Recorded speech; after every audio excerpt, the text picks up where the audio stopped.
We're back, and I hope we have audio. Do we have audio? Bobby Burkett's in the house. Steve Smith. Yeah, baby. Let's do this. Yeah. Somebody tell me if we have audio. Because I don't know. I hope so. I think we do. But we don't know. I need to be able to monitor my audio.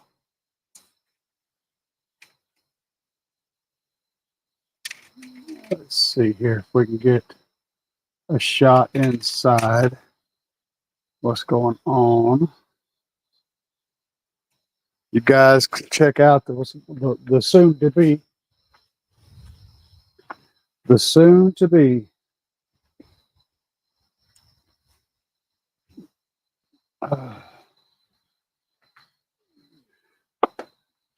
Yeah, I can't read nothing from over here. But, hi. What I'm going to be doing is sound deadening the interior panels tonight. Let's see what you guys are talking about. Cincinnati, good deal. I got audio. Nice to hear, man. Nice to hear. Had a audio issue earlier. Welcome back, everybody. Sorry about the catastrophic failure of my audio equipment earlier. Battery was dead, I think.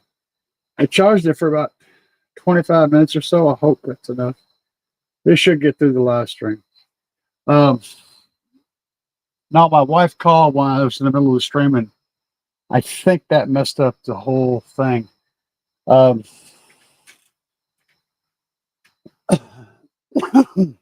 Forgive me.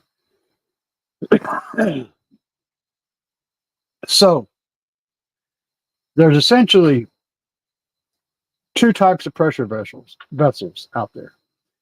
One of them is like a balloon, okay, where it expands as the air enters it, and the pressure never really grows because the material is flexible enough to allow it to just keep getting bigger, taking up more volume. Then there's the other type of pressure vessel, which is more like an airplane or an air tank or a propane tank, something like that. That type of pressure vessel is cylindrical, always round, or a cylinder with round ends. And that's because to contain pressure, you want the minimum amount of surface area. And that minimum amount of surface area is a sphere or a cylinder. Spheres don't always work for things that we need containment in. So we use cylinders with spherical caps at the ends. Well, the problem is a vehicle isn't either of those things. It's something entirely different. It's a rigid pressure vessel with a lot of holes and a lot of flexible bits. And it's also not a cylinder or a sphere, which means that whenever you try to expand it, it breaks. And base is extremely destructive. Base will tear sheet metal, bust welds, break glass, break all kind of stuff. It's the only two ways to contain base are to let it go, which isn't really containing it, or to use some material that's so incredibly thick and rigid and strong that it doesn't care. It just contains it at a brute force, like concrete or steel. Now, we use wood a lot, and wood kind of works. I'll get to you guys in a second. But wood still stretches and expands and flexes. Although it's light, so it's kind of the best alternative we have. Now, Marco says, power cell battery or ultracapacitor? Chunked under lithium. That's the #1 choice. Ultracapacitors are good if you use a lot of them, or if you use them in conjunction with another form of storage. So you don't want to go or, it would be and. And I don't know about power cell battery, but I do know about Trunk Thunder lithium. Trunk Thunder lithium got a 5K and a 10K right now that are both budget friendly and provide a tremendous amount of energy and a tremendous amount of output. They're an excellent choice for anything that has to do with car audio.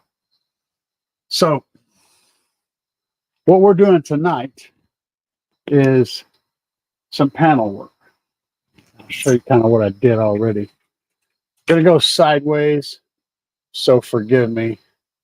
2 Z5 hybrids today on Marketplace, 700 bucks. Cool.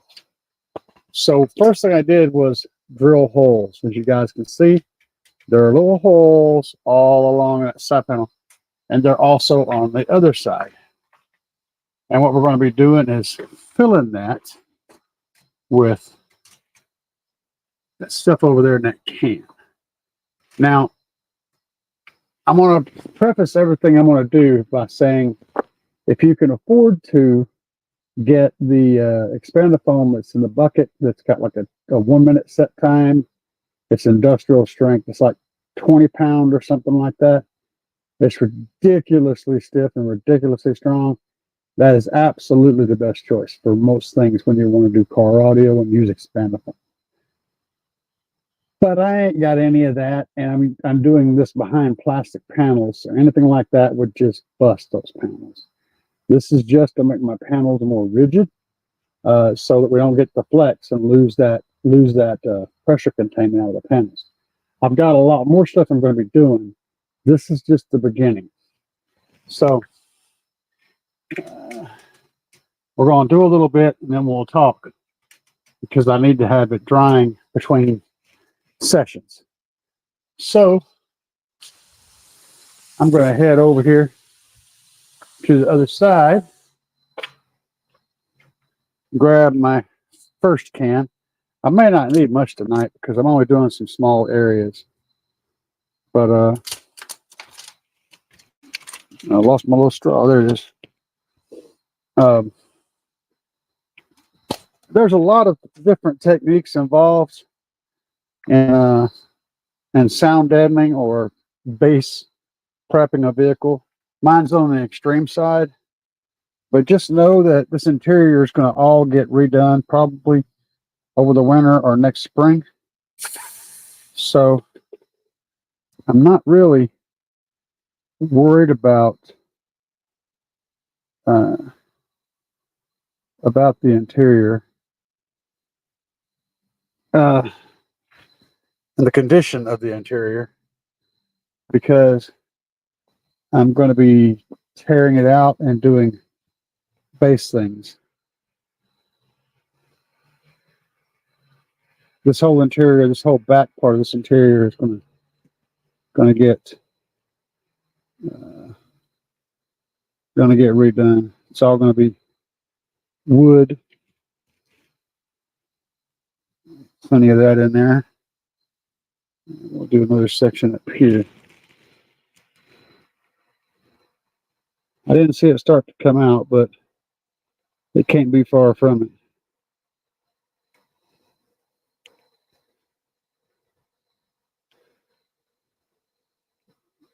What I'm doing here is making this whole panel more rigid. That's the intention anyway. The more rigid it is, the less flex it has, the more bass we contain, and the less rattles and stuff we get.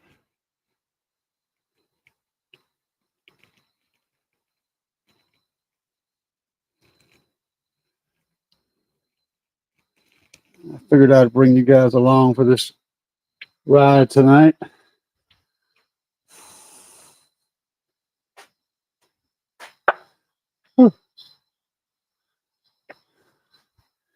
Let's see what y'all are talking about over here.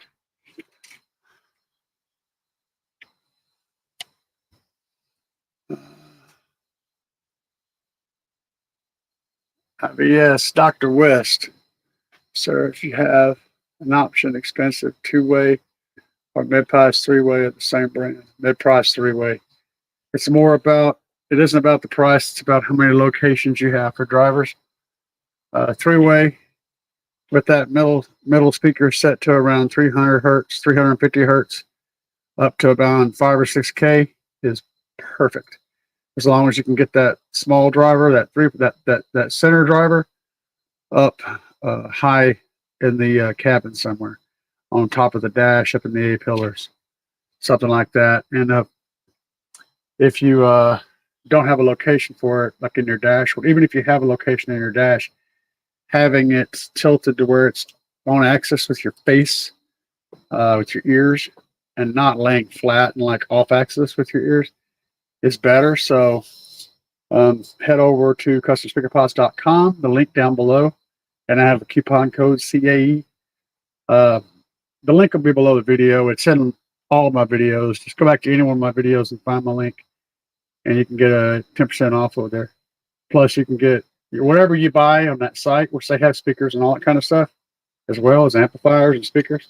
Anything you buy there, you can get a discount code's good for it. So prices are good. Check it out. Just a little hint there, little hint. You'll save some money. All right, the second skin has a decent looking brush on type of deadener in the bucket. I've been looking into the aerosol foam deadener for hard to get areas. Yeah, and it's good. Here's the thing. This stuff's $4 a can. That stuff's like 20 or 30 bucks a can. I don't remember. It's really expensive. This stuff is 90% of what that is. So that number doesn't add up. Just saying. As far as the spray-on deadener, it's essentially a heavy truck bed liner. It's kind of not really going to help much. The foam will, the mat will. Anytime you load it or you put rigidity on the metal or you load it down with mass, those things will deaden metal. Plastic is the same way, but plastic doesn't require as much deadening as that stuff does. So, I'm going to fill up that crack, Bobby B. You better believe I'm going to fill that crack. I'm going to stuff it so hard. Stoddy, I do got it. What's up? What's up, my friend? Andy I, deadener is stupid expensive. Yes. Which is why we do budget things on this channel. I'm all about budget. I'll tell you what I was looking at the Menards. They had some doormats, welcome mats you put in front of your front door. Really dense material. I'm looking at that. Come on, man. If I could figure out a way to stick that to metal, that'd be an awesome piece of sound deadener. And it was like $5 a mat. So put that shit in your brain and cook it for a while. See what you can come up with. Comments down below. And El Fuego, already taking care of the tacos tonight. Thank you, El Fuego. You're the man. He says, thanks for the content, your contribution to the audio community. Please send good vibes as I am in for surgery in the morning. Sir, all I try to project is the best vibes possible. And we all backing you up, man. I think if everybody knew where you was going to be, they'd be trying to be there with flowers. So it's going to be fine, man.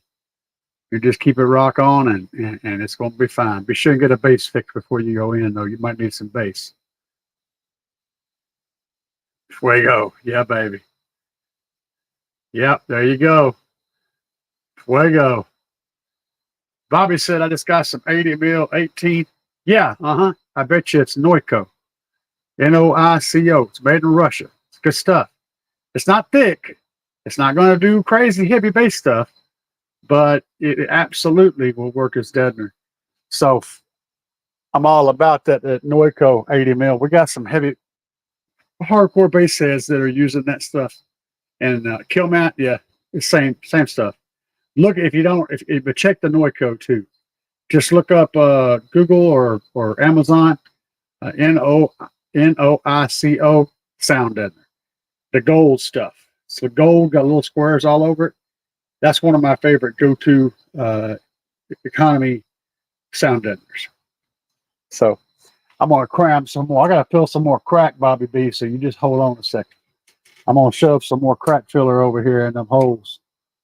Y'all keep an eye on me. Make sure I don't do anything stupid besides the already stuff that I'm already doing. What? 9,000? Hold on a second. Stupid plastic stuff is gonna fight me all evening. And I dropped my stick. Man, there ain't nothing worse than going to fill the crack and losing your stick. That is a problem. That is a serious problem. I want to see if I can cram some more in this hole over here. I'm going to do the no-no, and I'm going to wipe that away before it's time. It's better to let this stuff set up and get hard before you try to remove it. But I wanted to cram some more in here if I can. Let's see if I can stuff a little more in there. Stuff it in.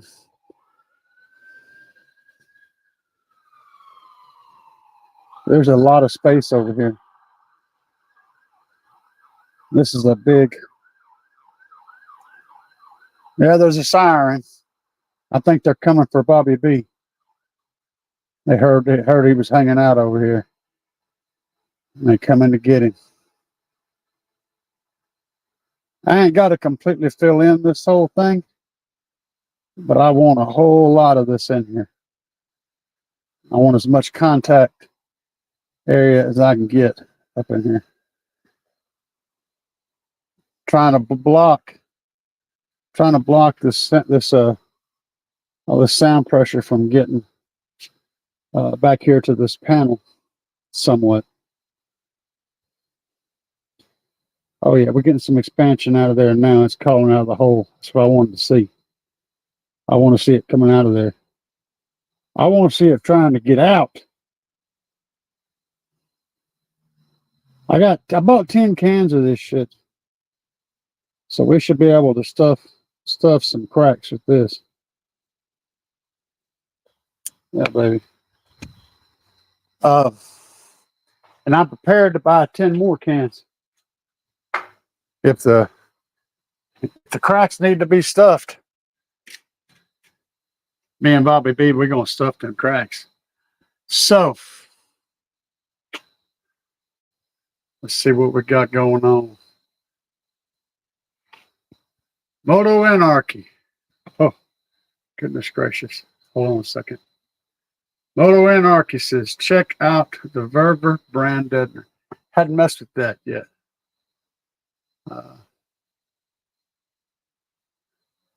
Yeah, that's it. I don't know exactly how much it is. It seems like to me it was either $20 or $30 a can.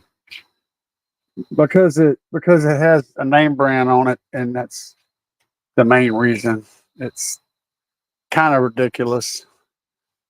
You know, for a long time they were selling a butyl membrane foil. It was a foil backed butyl membrane with adhesive on it. You could buy it like it was like $20 for a roll for 1 foot wide for like 16 feet long, something like that. And it was for doing roofing work.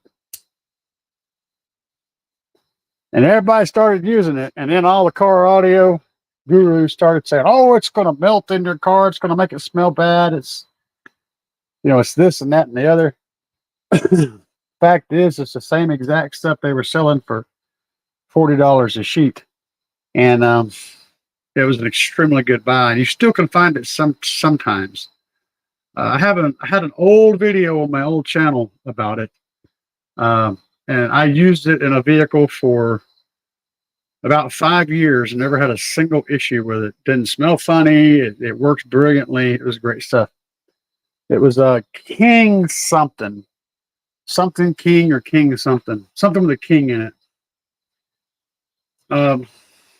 Moto Anarchy. Let's see. That's what I used on mine. It worked really good, except for the price. Yeah, baby. That's the price is always the problem. Got earplugs. Says I got a bunch of Dynamic Extreme sound deadener I would love to trade for everything car audio. If you're in the Cincinnati area, let me know, or you'll trade for a bunch of it. I don't get up there to the city of the most beautiful lights in the world. I've traveled all over the United States in a big truck, guys. All over the United States. I've been everywhere from from way up in the Northwest to the Southwest, all the way up to the New York State and down to the tip of Florida and all the way across. One of the prettiest views I've ever had on the road. One of the very prettiest views. And you guys pay attention, because this is a good one, is when you're coming from the south going north into Cincinnati, right when you go over the hill at nighttime, right when you go over the hill, and you'll know exactly what hill it is. You'll be met with the most insanely beautiful cityscape lit up view you've ever seen. It's really cool.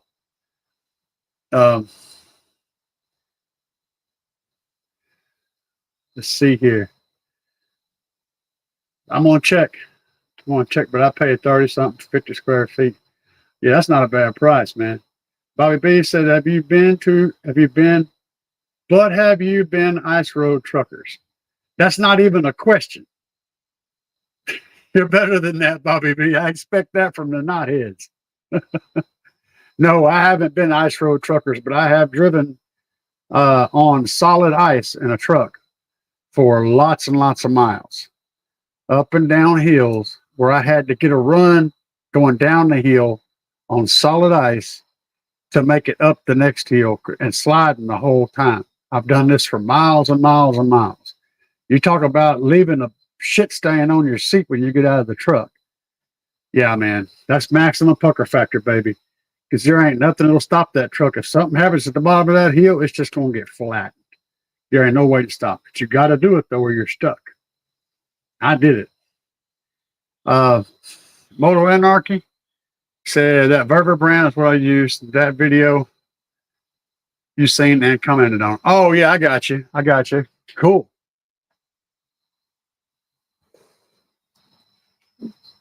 Cool beans. Oh, yeah, you did a good job in that. You did a real good job. In fact, as far as how you did what you did in your doors, I think I'd rank you right up there with some of the very best work I've ever seen when it comes to sound deadener. That was really good. And it goes to show you don't have to be a rocket surgeon or a professional car audio installer to take your time and do something right, just because you just know this is the right way to do it, and you just do it the right way and take your time. And that's what you did. You know, you took pride in what you did, and you did a good job of it. And you didn't know crap about what you were doing, but you knew how to take your time and do a good job anyway. And that's all it takes sometimes, is just the willingness to put forth that effort. We're about to start shoving some foam on this other side. I'm going to move y'all to the other positions so y'all can see.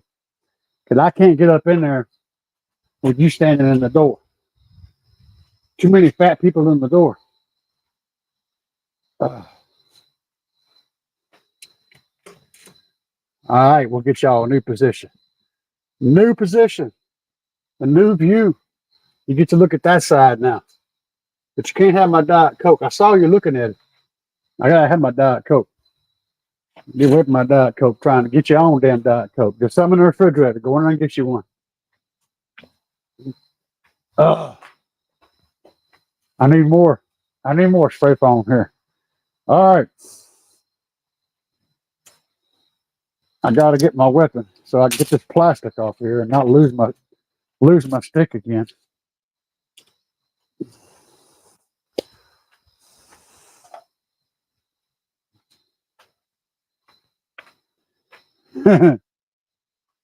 Good times all around. Let's see what we can get into now. The holes on this side aren't as deep as the holes on that side. I don't even think this hole really goes much anywhere, but I'm going to try to. Nah, it ain't going to go. There just ain't nothing in there. They ain't nowhere to stick the thing. Kind of like a virgin. All right. Let me turn my can the right way. We're gonna pump some in here. We're going deep. Going deep, Bobby.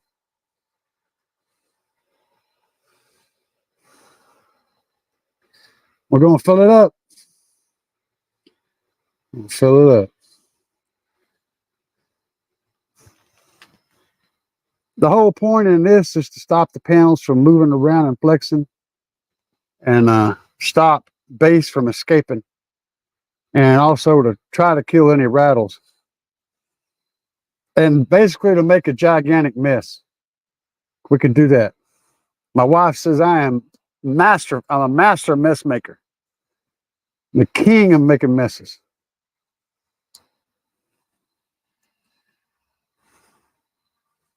I'm also a hoarder. I like to hoard everything. I can't throw crap away, dude. I hold on to packaging boxes, styrofoam that comes in them. You know you're doing right when the foam is coming out the next hole. We're getting somewhere. The foam's already coming out the hole above. I know I'm getting some stuff done. What's coming next is these back doors and the roof. But before I do those two, I got to get my my SPL meter in. And I know what my SPL was before doing this, right? So what I want to find out is what my SPL comes up to after doing this. And then I'm going to check it again after doing the roof. So there's two different multiple stages involved here. But I got a meter on the way. It ain't left Ocala, Florida yet, but that's only a 2 drive shift run. Drive shifts in a partial. So it shouldn't take but a day or two to get here once it leaves. Let's get some, I'll move the light. Adjust this light a little bit. Sorry about that. I didn't mean to blind y'all. Let's shove some more in here. We're going to put some up here toward the top. That hole there, it's got some come. Might as well shove some more in there just to make sure. Just to make good and sure that's full. I had some coming out of there, but that don't mean that there ain't some more room.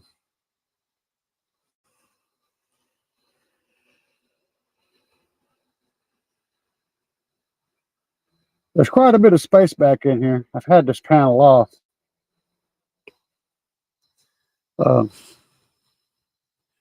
There's not going to be much room in this area, but there is some. What I want to do is create a pretty solid connection between the outside panel, the outside metal, and this plastic panel. That's what I'm trying to do. I'd like to make it, you know, connected really, really good. But I just I want it to be connected. I want some good rigid material that connects these two together so that when one flexes, the other has to flex. That by itself will make a huge difference in how noisy a panel is.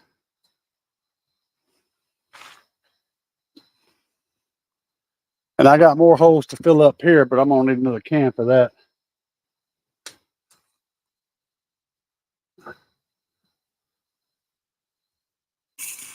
I'm also going to be using fabric paint and painting all this too.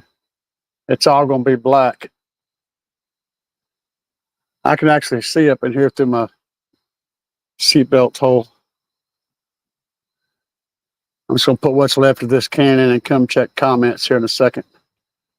I'll get another can for that last part.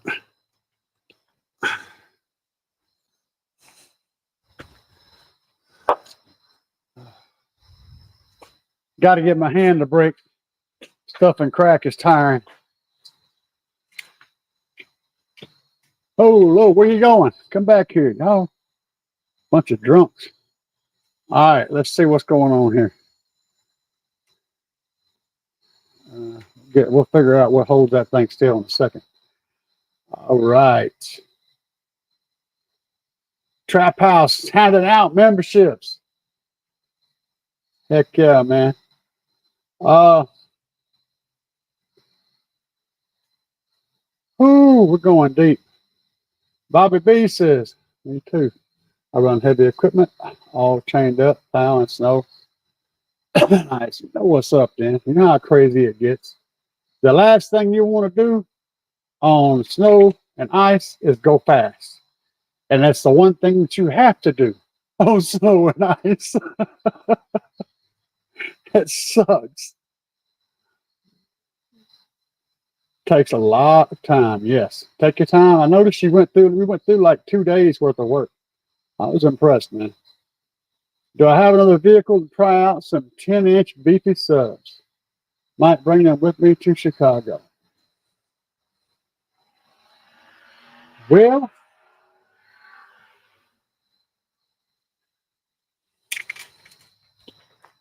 I do have that.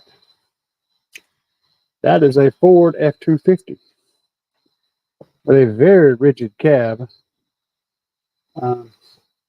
and a very nice interior. It's going to be a test vehicle until it's a trade-in. I'm going to be trading it in with my wife's car to get her another car. So until it's a trade-in, it'll be a test vehicle. Having said that, this vehicle is capable of running a box. I can drop my back seat down. I have the backs of the seats to set something on. I could put a big old box back here, and it would sit right behind the driver and passenger. It would be quite intense. So I don't know. We got some memberships, more Green Team members. V for Vengeance. Keep doing your thing. Trap House TV is the man. You better believe it. V for Vengeance. Oh, you're making me think of that series, V. Now, only us old guys know about V. I bet a lot of people thought that V stood for visitors, which is what they were called. But that's not what it stood for. The V, the red V that they painted on the poster, was for victory, and that was a symbol that was used during the Nazi occupation against the Nazis. That symbol meant victory. You'll see this doesn't mean peace back then. This meant victory. So when you see somebody doing this symbol in that period of time, they opposed the Nazis. They were part of the group of people that were rising up against the occupation, and that was their gang sign, if you will. Just a little bit. The more you know, right? Yep, gotta love. El Fuego is the man, dude. Trap House. Fuego for the win. Moto Anarchy said, like, see, I just wanted to hop on. Good night. I just wanted to hop on and show some support. Talk to you later, bro. Good luck and have a good night. Thank you very much, Moto Anarchy. And hopefully everything keeps going well with your builds. I'll get back on your channel and check out a couple more videos, see what's going on. Keep that stuff coming. Yeah, baby. You remember it. See, that means you're old like me. And when it started out, it wasn't a sitcom. It kind of turned into one, but at first it was pretty interesting. And the story beats behind the writing and all were pretty deep. And it was very, very, very strongly based on the Nazis and the Jews.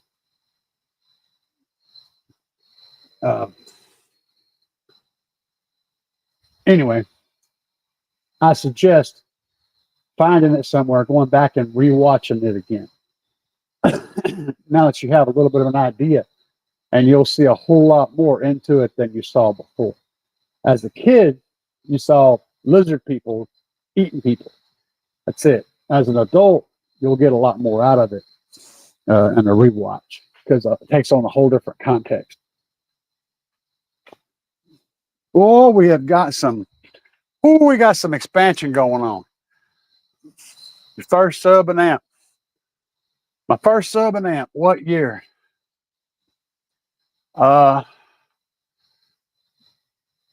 Does the bass guitar amp and the amplifier out of an old PA system count? Because that was my first one, and that would have been in 1985. If that doesn't count, then it's going to be the first one I can remember that I bought new. There was an actual car audio amplifier. Was a red Sony Explode 750 watt monoblock amplifier and two Sony Explode 12s, the red ones.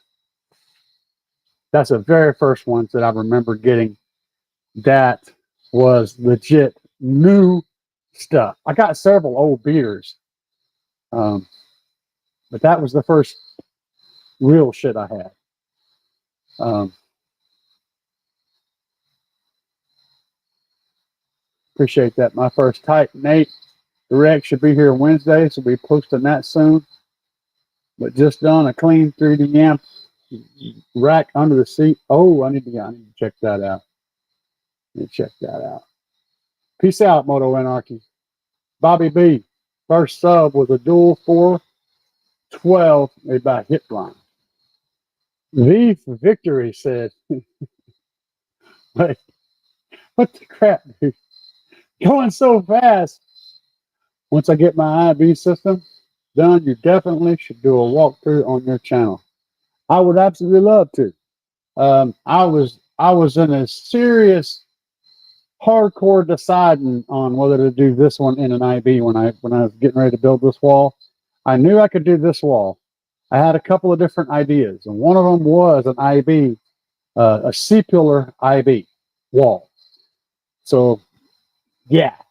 And I just got really damn close to doing that, and that still is a remote possibility in the future. Though I am really enjoying the thunder that I can get out of this.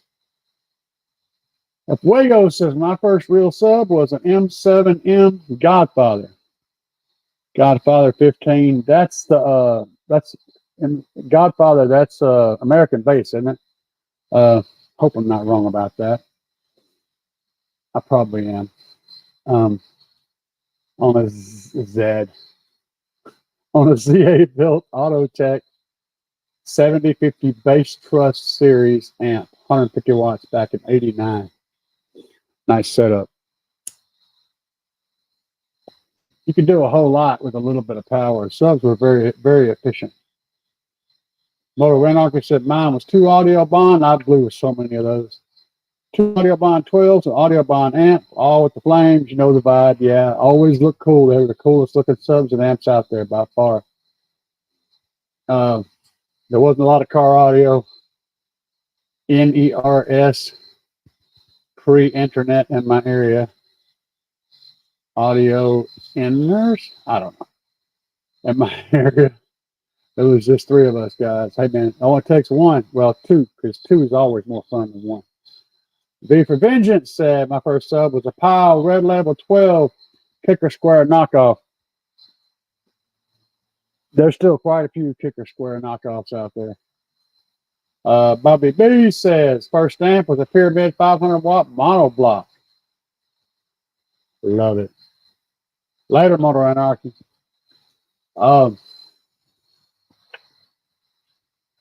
Let's take a peek in here and see what this looks like. I just looked at it a minute ago. I'll give you guys a look. You're gonna be like, what? It's explode. Oh wait, come here. Where y'all going? Look at that. Yep. Oh, we're done flipping. We're flipping. Yep, I don't know what y'all can see. I did my best to give y'all a view. Joe Player. One sundown nightshade. NSV 618 on, or two American-based X-Max 15s. Two American-based X-Max 15s as long as you have the box volume to support them. I would rather have, personally, I'd rather have the two American bases than two nightshades. That's just me. But you're asking my opinion, and that's my opinion, my friend.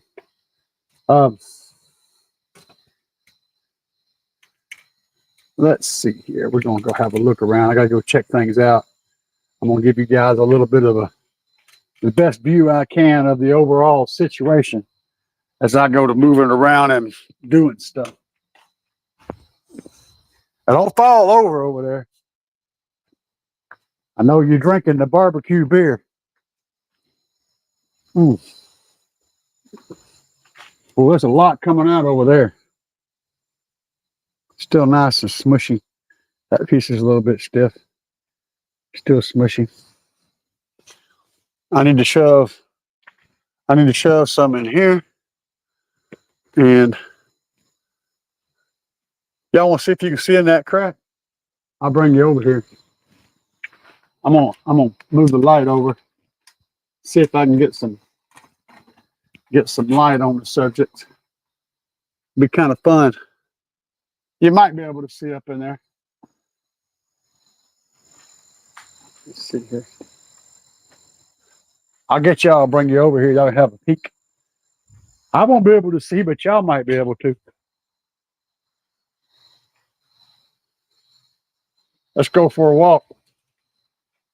I don't get drunk and fall over. I know it makes me dizzy when somebody moves me around. What's going on here? Fuego. Fuego says, I had a Majestic 500 amp from a swap meet, did 100 RMS bridge on a good day. I bet it sounded great too. That Hitron 12 on that Pyramid mono amp was my first car. It's 68 El Camino SS. Now, I told you my first sub and amp was a subwoofer out of a bass guitar amp. And it was a PV. I can still remember. It was a PV TNT 130 amp. And it had a Scorpion Plus 15-inch subwoofer in it, or woofer in it. And that amp's amplifier was cooked. So we got a PA head out of an old PA with the knobs were all bashed up, and used that to power the thing. I don't remember. We had wired it up in such a way that we were able to get some power out of that amplifier off of 12 volts. And I can't remember how we did that. We bypassed the transformer, and it was reduced, but it still was enough to get that driver moving. And it sounded good. And it was in the trunk of a car. So that was my first one. And I was like 15 or 16 years old. So that was an 85 or 86. And the wife is home. Let's go see her. I'll go see the wife.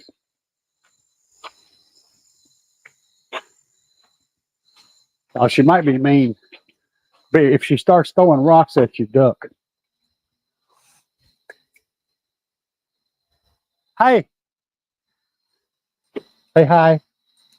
Hi. I told him if you throw rocks at him to duck. I'm going to throw rocks at you. No, them. not me. No. Yes, you. No. I don't know them. I know you. They all need rocks thrown at them. Bunch of heathens. A bunch of damn heathens. I have an awesome wife. Oh, I got a surprise in the living room. It's not a lawnmower.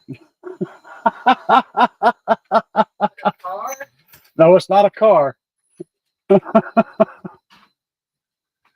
All right. Let's see. Bobby B. Honey, what's for dinner? If she'd have saw that, she would have been like, I don't know, what did he cook? Said I, El Fuego. Bobby B. Yeah, yeah.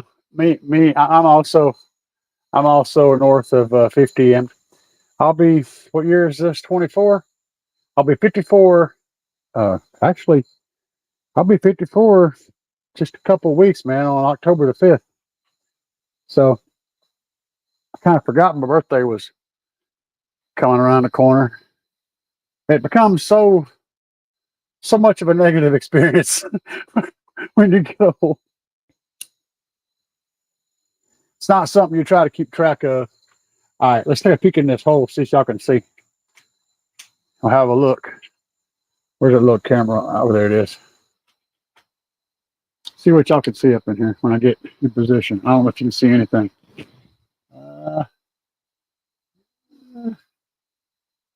Kind of see up in there. It's hard to see with the light. It's blocking. Ain't nothing popping out of there. Yeah, you're still a young man.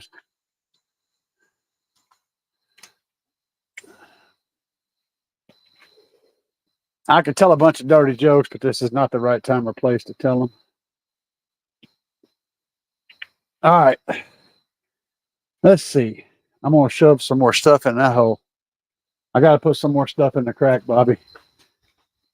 You hold the tail for me, all right? I mean, watch the door. All right, let's see. Yeah, I'm twisted, y'all. I try to maintain on the internets here, but get around me in person and I'm kind of a retard. More so than what you guys realize. We need more foam. All right. Grab me my little cutty thingamajigger. I'm using a plastic door panel tool to pry this plastic crap that they got the stick stuck to the top of the can with. I got a million metal blades and I grabbed this stupid plastic pry bar tool. Oh, what's new? All right, man, there's a lot of foam coming out over there. Another thing about this foam is you got to give it time to dry. It doesn't, unless it can get to air, it doesn't set up very well. So that's why I'm taking breaks in between my applications, is I'm allowing it time to get some air to it and do some expanding and kind of dry a little bit before I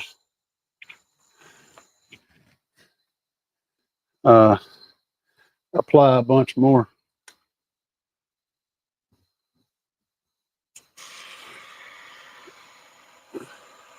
This up here is going to take 2 cans, I'm pretty sure. There's a lot of space up in there.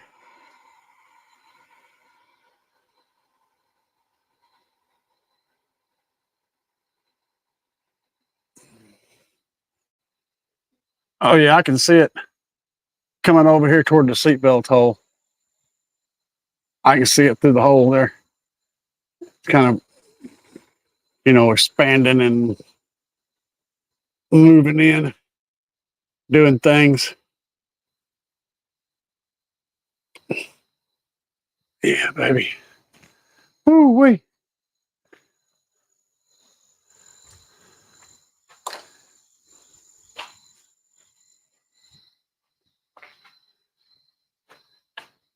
Should be some pretty good foamy action going on over there. Over the next few minutes. Let's see what we got going on here. Y'all still talking about ages. Bunch of old young men. Bobby B says, got you by 1 year. I got him. I got Bobby B by 2. Yeah. Yeah, Fuego. 52. Hell yeah. May you live to see 100, 120, 150. Maybe they'll live forever by then. B for Vengeance said, should invest in a little fog machine to check my wall for leaks. I've seen old school SPL guys do that. Yeah, you could use a fog machine for that purpose. There are other ways. But the thing is, with this particular application that I'm doing right now, I'm not striving for perfection by any means. I'm just trying to get it to not have as many rattles in the panels. See, what I'm doing is I'm mass loading these panels right here and back here a little ways. I'm putting material against them. And even though what you're seeing me do is put material in there inside the plastic, that material is running up against the internals of those panels and will adheres to them. I guess that's the proper way to say that.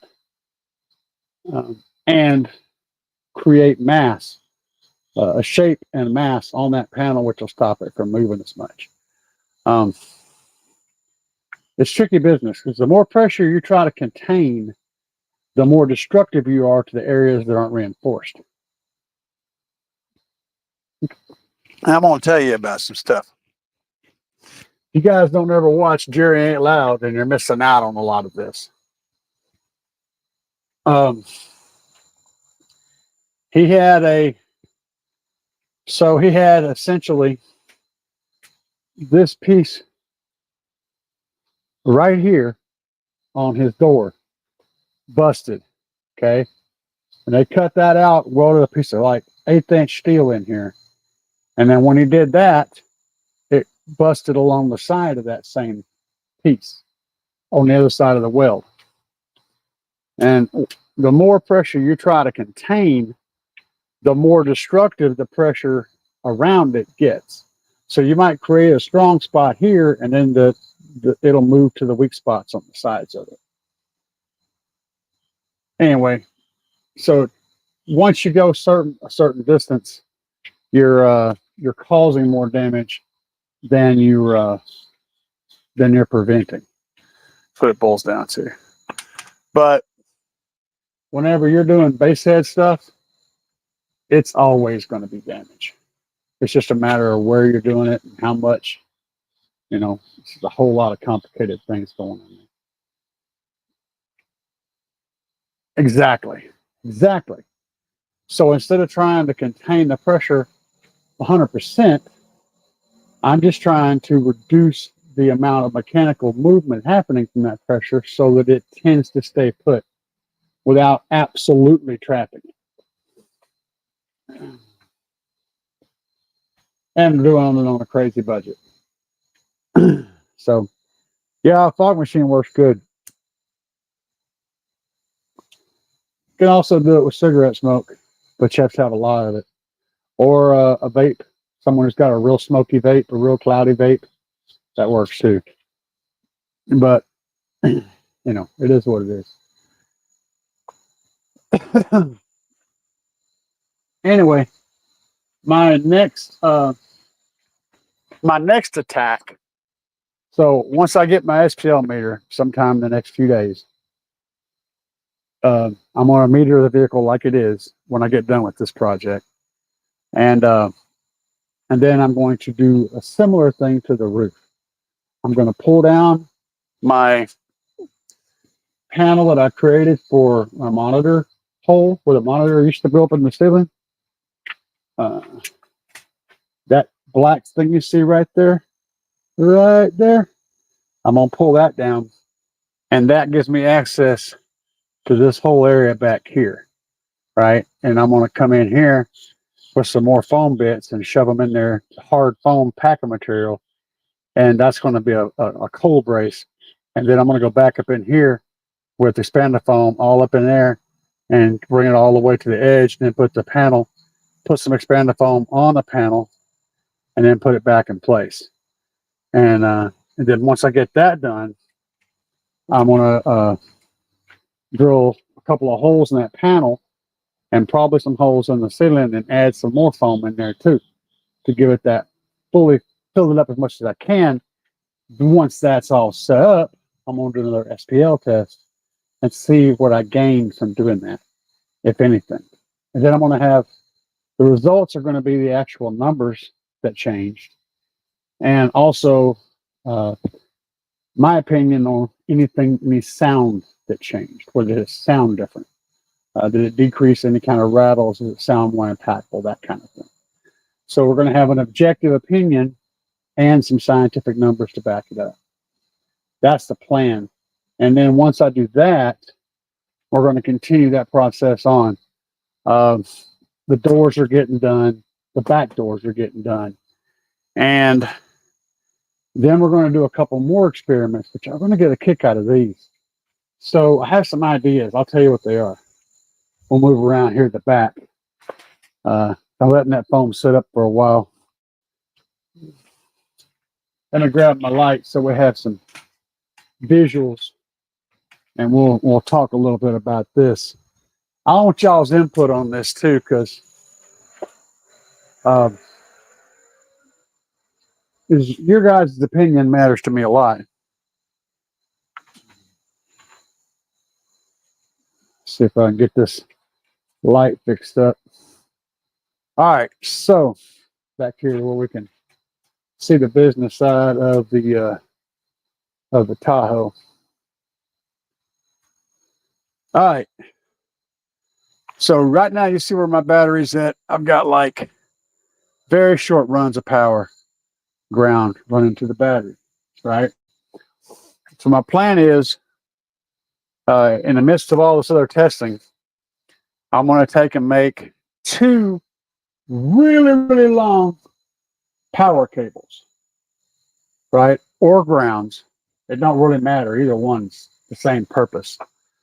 To run from the amplifier to the battery. So we're going to add a whole bunch of length of wire between the battery and the amplifier, and see if it improves. See what it does to the numbers. We're going to see the actual sound pressure, right? That's just, I mean, you can measure voltage and amperage and all that crap, but ultimately we just want to know if the bass gets louder or quieter. That's what everybody wants to know. That's the end result. So we'll just look at that.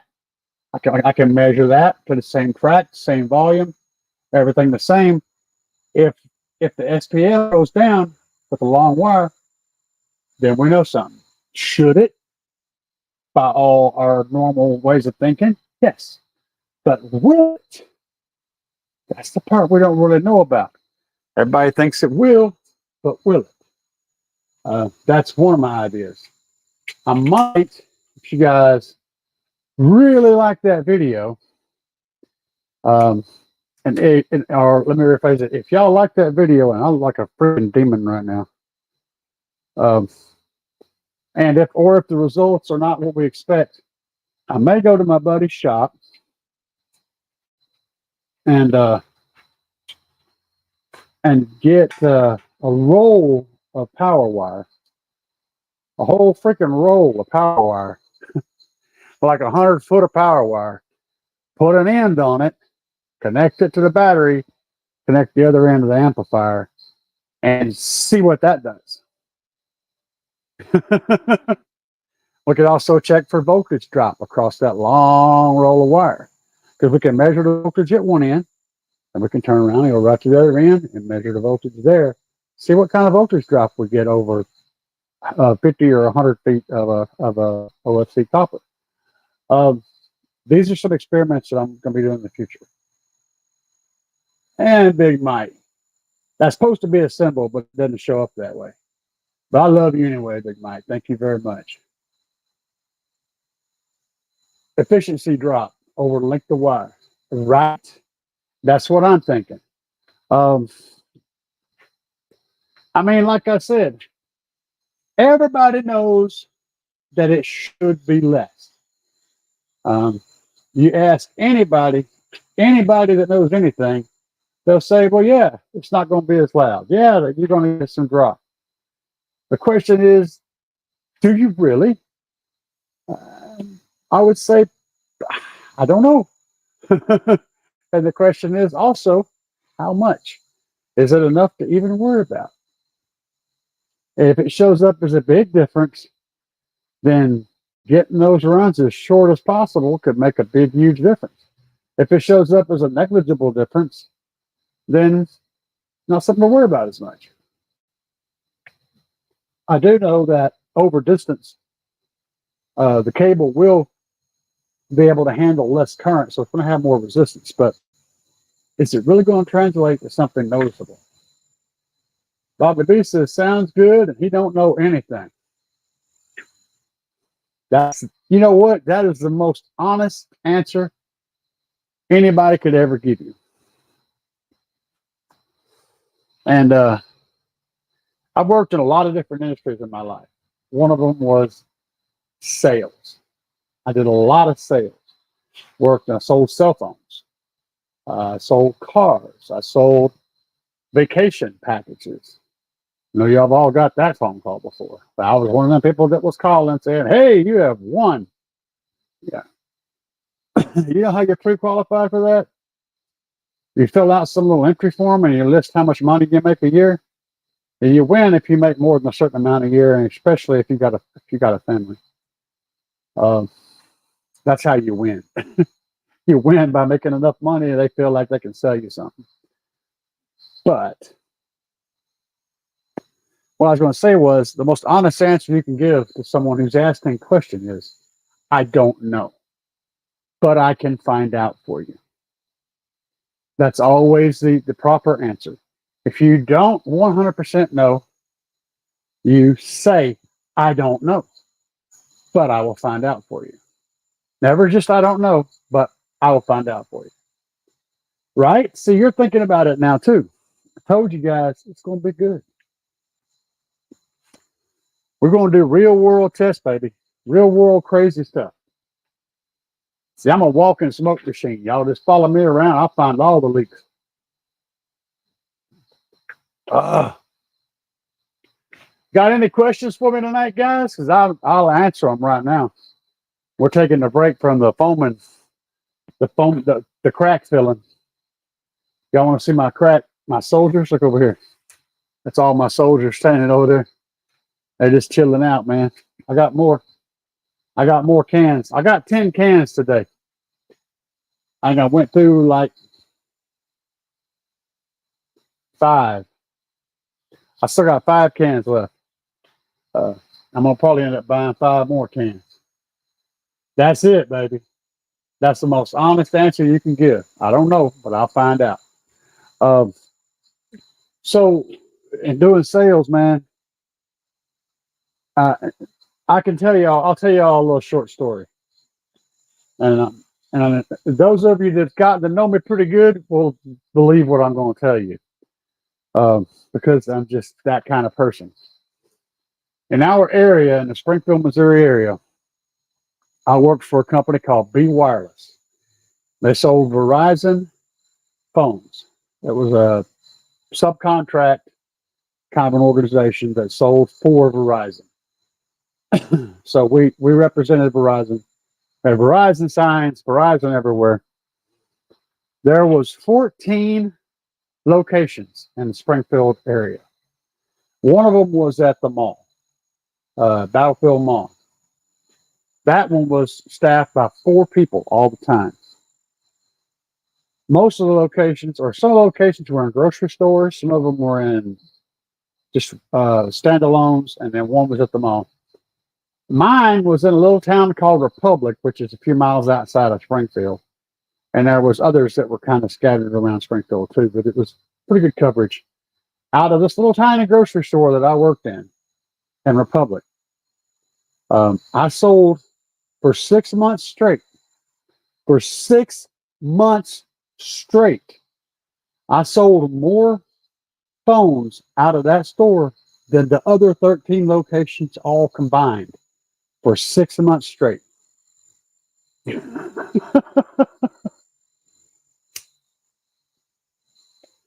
Let that shit sink in. I sold so much stuff that corporate office kept coming down there to check my books and make sure I wasn't doing something fraudulent. And it got to the point to where they didn't even, normally you had to come in and clock in on the register and then clock out at the end of the day so they could track your time. They didn't track my time. I didn't clock in at all.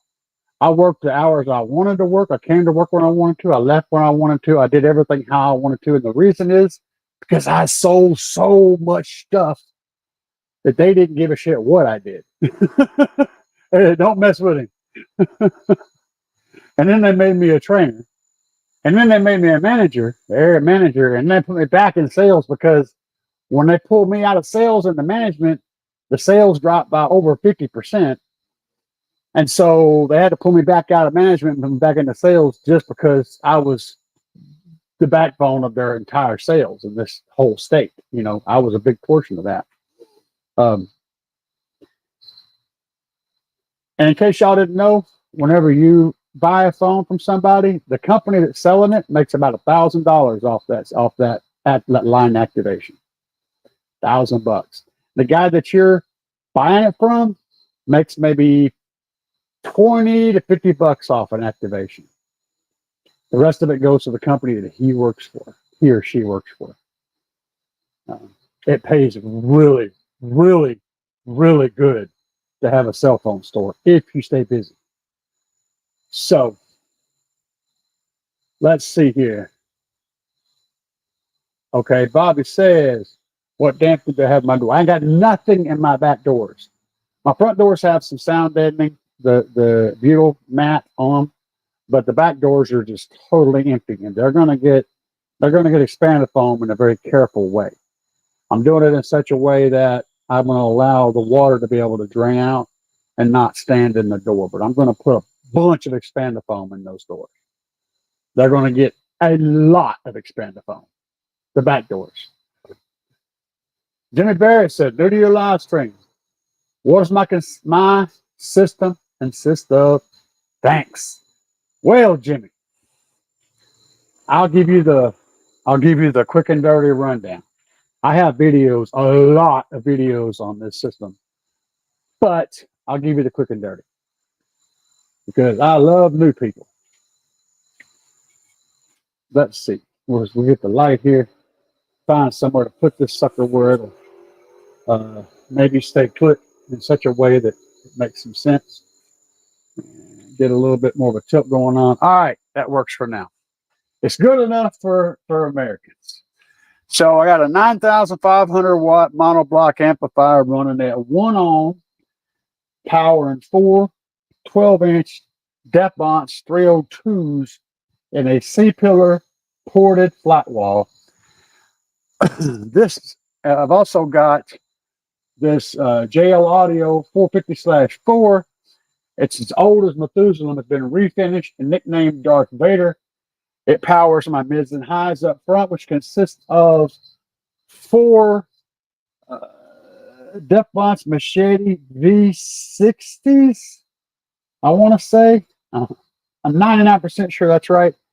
6.5s, 2 in each door, and 2 DS18 super tweeters in each door, and 2 3.3-inch audio dynamic 3s in the A pillars. All right, these guys are getting a signal from up inside here, an audio dynamic 46AT auto tuning DSP, and that's also where I'm sending they're getting all the signal from that, and all of that's getting its power from this battery by itself, which is the Trunk Thunder Lithium Low Banger 10K. This is the V1 10K. Now on the site, they've got the V2 10Ks and the V2 5Ks. And the 5Ks I've got now on the site are right about the same amount of power potential as this 10K is. They are balling batteries. This is the only battery that's supplying power to my whole audio system. I'm feeding it with a 370 amp Team GP alternator. I have two separate charging systems. One is for the vehicle, the other is for this guy. So that's the basic setup. The wall, I don't want to drag my light around there, but go back and look in the video. I got a 412s and a ported C-pillar flat wall. So it's basically the back seats. Behind the back seats is right there is 412s and a big old port right in the middle. V for Vengeance, another test you can try. Block off half the port, creating half port area, and seeing what port area has effect on the mirror. Let me think about that.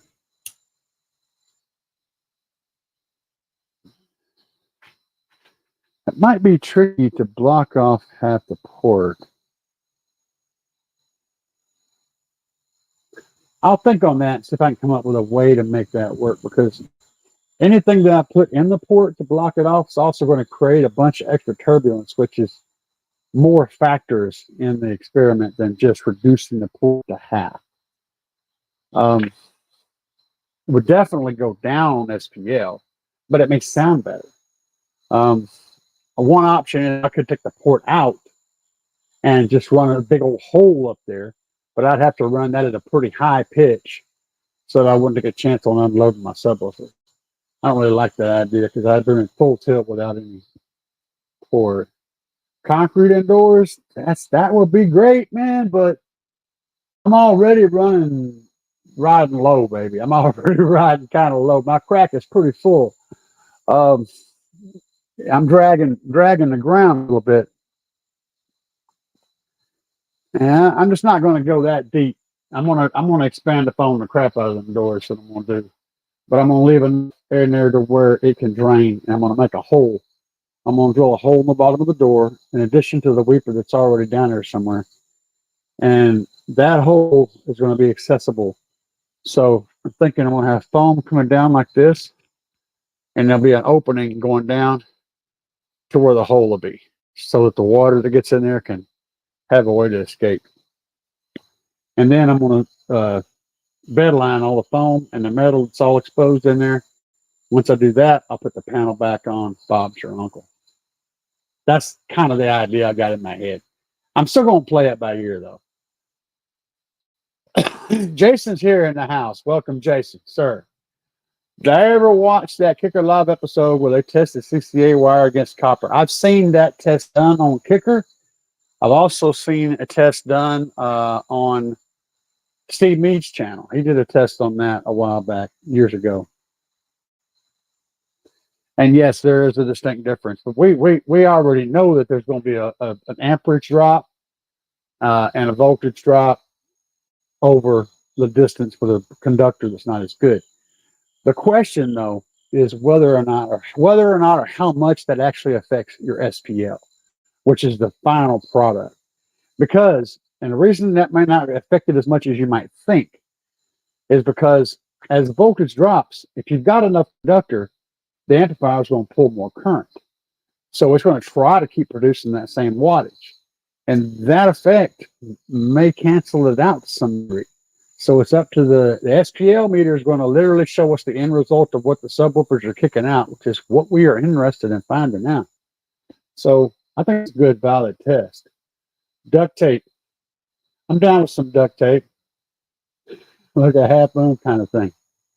Oh, on the hole. Yeah, that would immediately become projectile. Anything that's not very, very, very firmly attached to that port is turned into a projectile as soon as I get up close to the top fuel reactor there. That thing will rip that duct tape to shreds like instantaneously. Appreciate the info. I'm enjoying the video. Thank you, Jimmy.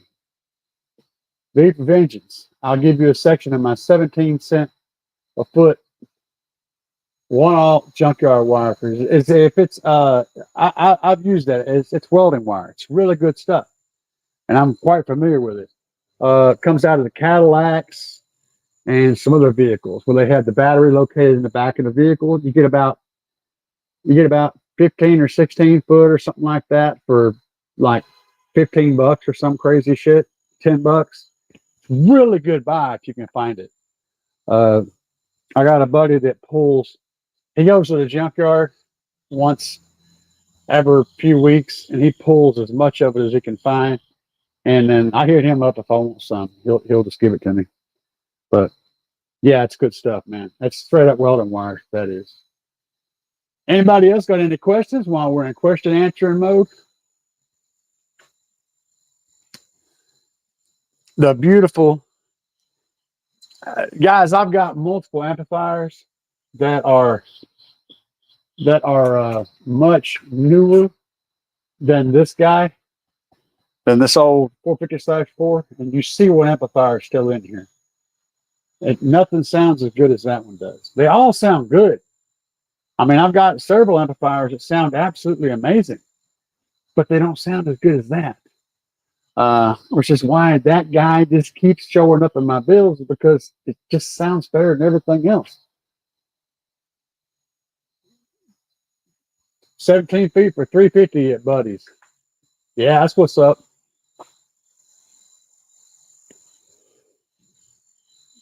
I like testing. I like testing that stuff.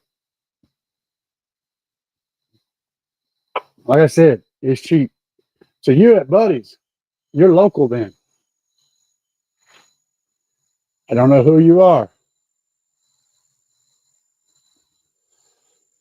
but I know you. I just don't know who you are. Shady hiding behind the V for Vengeance. All right. I'm going to put Bobby on you. Bobby going to take care of it. Going to kick you out. Oh, that explains it. Okay. Yeah. Yeah, trying to slide in it behind V for Vengeance. See, you should have went with that, man. You should have opened with that, because that ain't even right, man. Hiding and pretending to be somebody else. Y'all recognize? Oh crap! What did I just do? I think I blew something up. Y'all recognize the gifts. I am screwing up all sorts of.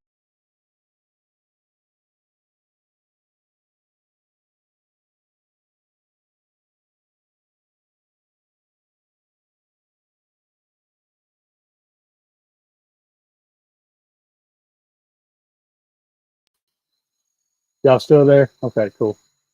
I break shit all the time. I am not good at this. I'm good at figuring out crazy stuff and figuring out inexpensive ways to do crazy stuff. This podcast thing, I'm fighting with this. Cody says, same reason I won't get rid of my Eclipse. No other radio can match the sound. The 8454, yeah, I get it, dude. You run into something, you know, and sometimes you just nothing sounds better. I mean, it may have more features, it may be all the other stuff, but whenever the rubber meets the road, it just don't sound as good. And that is a ballin' amp. If you guys want a really cool mids and highs amp, I don't care what kind of stereo you're putting together, what kind of system, how you listen to your music. If you want a really cool mids and highs amp, try to find a JL 450/4. If you can get one with a decent buy that shit up and put it in the closet, if nothing else. Amazing amplifiers. Jason said, I recently did some port area test on a single ported 12 box. I tried a 4-inch arrow port and a 6-inch arrow port. Adjusted links to keep the same tuning frequency. I did not notice a difference. And sir, you will not notice a difference.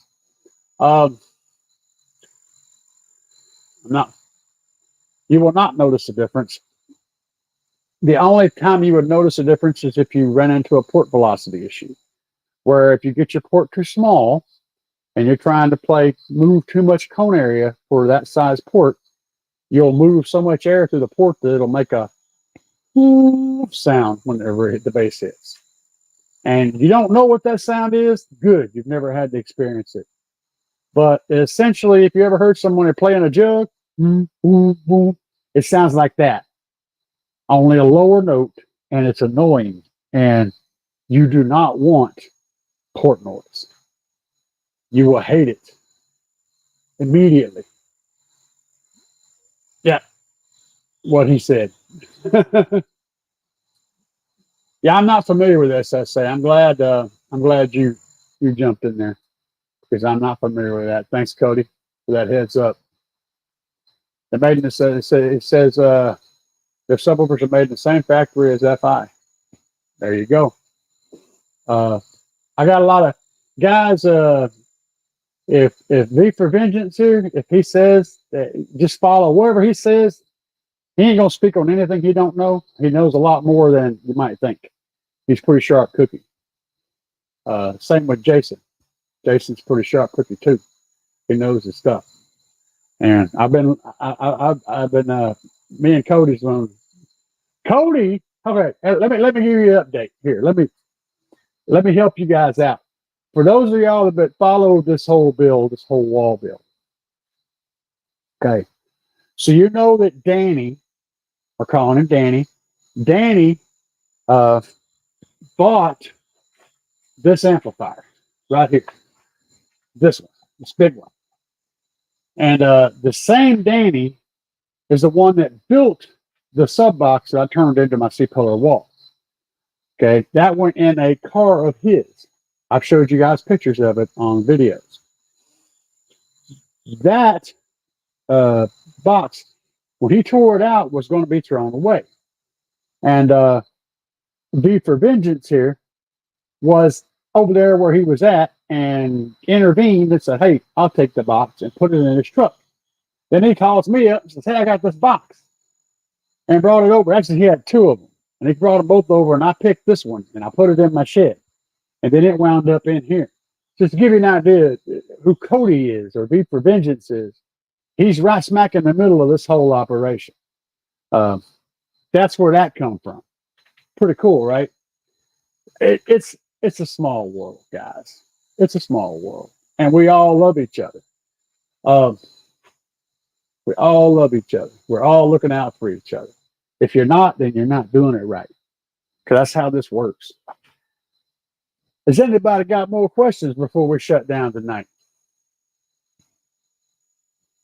Because I'm gonna go back to work over here, and I'm gonna get a little hard and heavy, and I won't be very entertaining when I do that.